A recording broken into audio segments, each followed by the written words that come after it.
Lily Thomas and Megan Harris thought their Friday night sleepover would be full of movies, laughter, and birthday cake.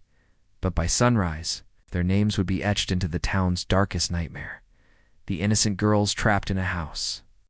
That became the scene of an unimaginable family massacre. 12-year-old Lily Thomas had been waiting all week for Friday night. She had circled the date on the family calendar, counting down the days until she could finally sleep over at her best friend Megan's house. Megan was turning 13, and her parents had agreed to let her have a birthday sleepover. Lily was beyond excited. Megan's home always felt warm and welcoming, and her parents, Mr. and Mrs. Harris, were kind to Lily whenever she visited. Megan's older brother Ethan mostly stayed in his room, glued to his video games, but he was harmless. Just a typical teenage boy who barely noticed what the younger girls were doing. When Lily's mom dropped her off that evening, summer, sun was still dipping behind the row of neat suburban houses. Megan rushed out to greet her, practically bouncing with excitement. They had plans to eat pizza, watch scary movies, and stay up as late as they possibly could. The girls spread out their sleeping bags in the living room, turning it into a cozy nest with pillows, blankets, and stuffed animals. Megan's mom even made them a big bowl of popcorn, promising they could have ice cream later if they wanted. It felt like the perfect night, full of laughter and the sweet glow of birthday excitement as darkness settled outside. The girls watched cartoons first, then switched to a silly comedy movie. Every so often they heard Ethan upstairs yelling at his video game, but no one paid him much attention. Mr. and Mrs. Harris went up to bed around 10, telling the girls to lock the doors and turn off the lights when they were finished. Lily remembered hearing their footsteps fade down the hallway, the low click of their bedroom door shutting, and then silence except for the faint buzz of the television. After a while, the girls started getting sleepy, but neither wanted to be the first to admit it. They tried to stay awake, telling each other stories about school and whispering secrets they were too shy to say out loud during the day. Megan bragged about a new bike she might get for her birthday, while Lily described the cat she hoped to adopt someday. In those moments, the world felt completely safe and ordinary.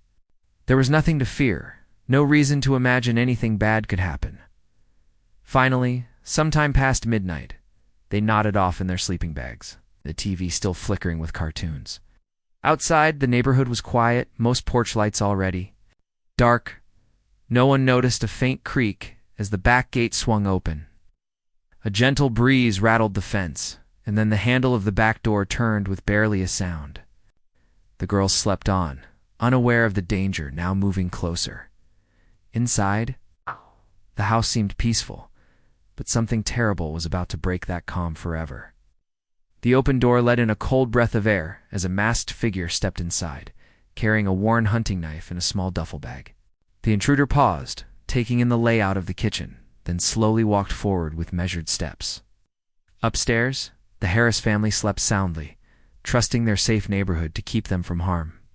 Downstairs, Lily and Megan dreamed of harmless things, completely unprepared for the nightmare waiting to strike. The masked intruder moved through the Harris family's kitchen as though he had been there before. He stepped carefully, not disturbing a single dish or leaving any trace behind.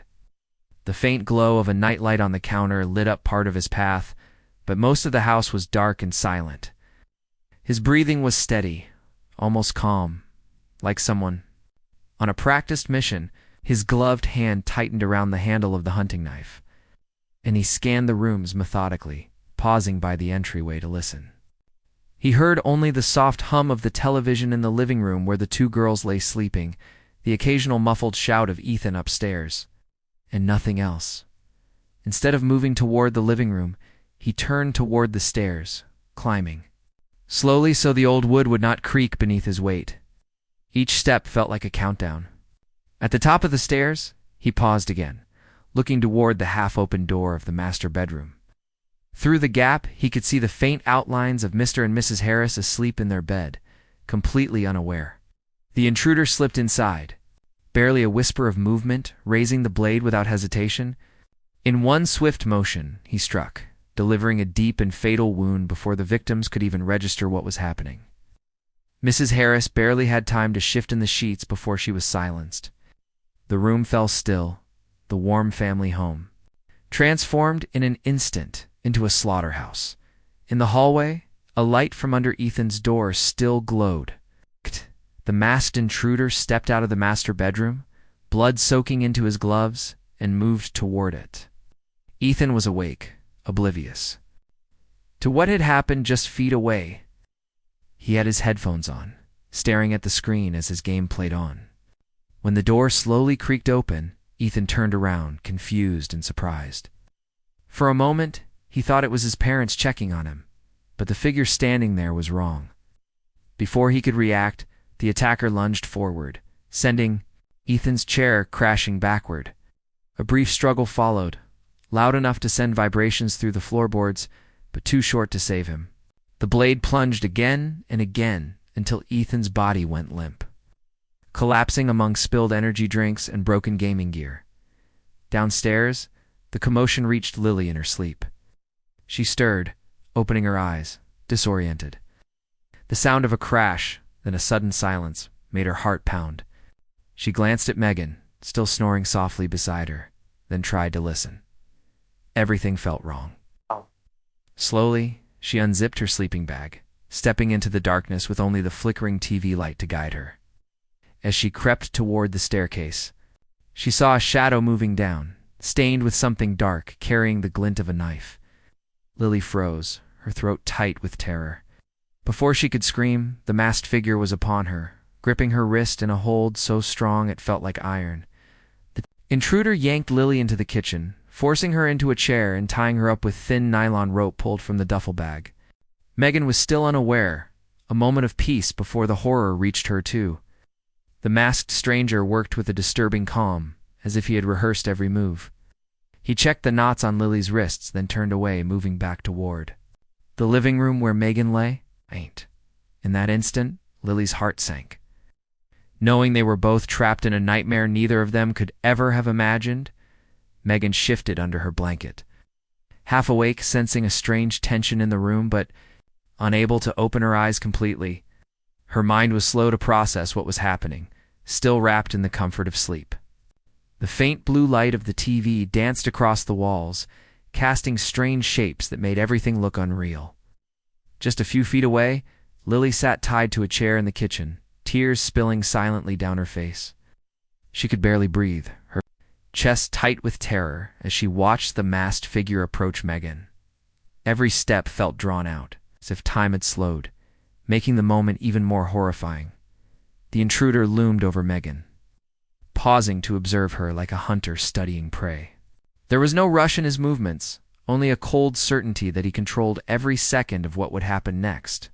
With a sudden sharp motion, he yanked the blanket off Megan, waking her fully. Megan's eyes flew open, wide and confused, darting from the stranger's mask to the knife in his hand. Before she could scream, he grabbed her by the arm and pulled. Her upright, the blade glinting under the flickering TV light, Megan struggled, thrashing and kicking, but the intruder was far stronger. He forced her toward the kitchen where Lily sat, trembling, bound to the chair. Seeing Lily tied up sent a wave of panic through Megan. The intruder shoved her to the floor and pressed the blade against her throat, forcing her to stay down. Megan's breathing grew ragged, each gasp of air sounding like a sob. In a horrifying moment, she realized he was making sure she was awake to see what would happen next. The stranger moved behind Lily, holding her chin in a cold, almost caring grip as if steadying her. Without warning, he drew the knife across Lily's throat in a single, deliberate swipe. Blood poured down her front, and Megan watched in shock, unable to process the violence, unable to move as Lily went limp. A choked cry rose from Megan's throat, but no sound came out. Everything felt distant and blurry. It's like a terrible dream she couldn't wake from. After leaving Lily slumped and lifeless, the intruder turned to Megan with the same dreadful calm. Megan tried to crawl away, but he grabbed her ankle and pulled her back. He began stabbing her repeatedly, each strike brutal and final, ending her birthday sleepover with a nightmare she had never imagined. The floor turned slick with blood, and the TV continued to play cheerful cartoons that now felt mocking. In the silence, When he was done, the killer stood for a moment, breathing steady, surveying the horror he had created. Then he cleaned the blade on a kitchen towel, packed it away, and moved toward the back door. He stepped out into the night, disappearing as easily as he had arrived. Leaving no trace of who he was or why he had come, the house returned to a horrible stillness, lit only by the fading images on the television screen. Megan and Lily's dreams of a fun birthday sleepover had been replaced by something no one in their peaceful neighborhood would ever be able to forget. The house sat in eerie silence after the masked intruder slipped out the back door, vanishing into the night as if he had never been there. Inside, the scene he left behind was one of unspeakable horror. The living room, where laughter and whispers had filled the air only hours earlier, was now stained with blood and heartbreak. The television continued playing softly, its bright colors and cheerful sounds a haunting contrast to the lifeless bodies of the two girls. The Harris home, once filled with warmth and safety, had been transformed into a nightmare beyond imagination. Upstairs, the bedrooms remained undisturbed now, except for the terrible damage already done. Mr. and Mrs. Harris lay motionless in their bed, their room still and cold. Ethan's gaming console flickered weakly on the floor where it had fallen during his brief, desperate struggle. His lifeless form rested where it had collapsed, his final moments lost to the quiet emptiness that now filled the house. Outside, the suburban street was as peaceful as ever.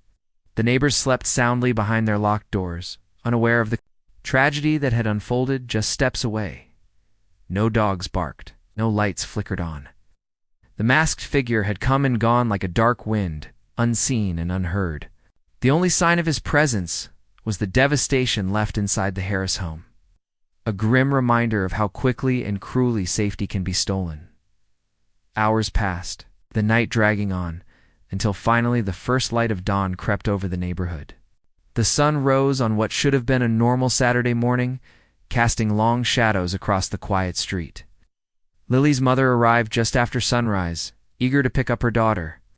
She had no reason to expect anything was wrong. She parked in the driveway and stepped out of her car. She noticed the front door standing slightly open. A small frown crossed her face as she walked up the path, thinking perhaps the girls had been careless, pushing the door open. She called Lily's name softly, expecting the usual scene of two sleepy girls in a messy living room. But what greeted her instead was the smell of blood and the horrifying sight of the ruined room. Her eyes widened in shock as she took in the horror, the motionless forms of Lily and Megan, the red stains on the walls and floor, the overturned furniture. She stumbled backward, a scream escaping her lips, loud enough to finally wake the neighbors. Within minutes, sirens wailed through the streets, and police officers flooded the scene. They moved through the house with grim faces, piecing together the terrible events of the night. But as they searched for clues, it became clear that whoever had done this had left no trace, no fingerprints, no footprints, no broken windows or forced doors. The killer had come and gone like a ghost, leaving behind only questions and unbearable grief. The home that had been filled with joy just hours before now stood as a silent witness to one of the most horrifying crimes the town had ever seen. Word of the Harris family massacre spread through the neighborhood before the sun had fully risen. Parents who had once felt safe letting their children play outside now clutched them close, terrified that something so monstrous could happen in a quiet place like theirs. News vans arrived within hours, lining the street with cameras and bright lights as detectives carried out bodies on stretchers. People gathered behind police tape, whispering in hushed voices, unable to comprehend how a simple sleepover had turned into a horrifying bloodbath. Investigators worked tirelessly, scouring every inch of the home. They documented each terrible detail, the parents brutally attacked in their sleep, Ethan's desperate struggle ending in tragedy, the two young girls slaughtered downstairs. The entire crime scene felt impossibly cruel, carried out with cold, methodical precision. Officers searched for any evidence, footprints outside, fingerprints on doorknobs, hair fibers, but found nothing. It was as if the killer had walked through the house completely invisible. Detectives interviewed neighbors, hoping someone had seen or heard something, but no one had noticed anything unusual. A couple of people remembered a faint crash around 2 in the morning, but brushed it off as kids staying up too late. No strange cars had been reported, no suspicious figures wandering through the neighborhood. It was as though evil itself had slipped through the cracks and disappeared into the darkness without a trace. Lily's mother, broken and devastated, could barely answer police questions. Her daughter's life had ended in a place she thought was safe, celebrating a friend's birthday. Megan's extended family, in shock, gathered at the scene, struggling to accept that their bright, kind daughter was gone in such a senseless and horrific way. The community held a candlelight vigil just days later, but nothing could erase the chilling fear that lingered in everyone's hearts. People began changing their routines, installing cameras, double-checking locks, and refusing to let their children spend the night anywhere. Sleepovers vanished overnight, replaced with worried parents who no longer trusted even the closest friends and neighbors. The Harris home, once a cheerful place filled with birthday balloons and family dinners, stood empty and silent, its windows dark. It became a symbol of terror, a house that no one wanted to pass by after nightfall. Months dragged on, but no leads ever came. The police followed every possible tip, even considering whether someone the Harris family knew might have held a grudge. But no enemies could be found, no motive uncovered, no connection that made sense. It felt random, as if the killer had chosen the family simply because they were there, vulnerable and trusting. That was perhaps the most terrifying part. There was no reason, no way to predict or prevent it. Years later, the crime remains unsolved, leaving a painful scar on the neighborhood. People still tell the story in hushed tones, warning their children about the night evil came without warning. The Harris family massacre has become a local legend, a chilling reminder that no place is ever truly safe, and that sometimes the worst nightmares can begin in the middle of the happiest dreams.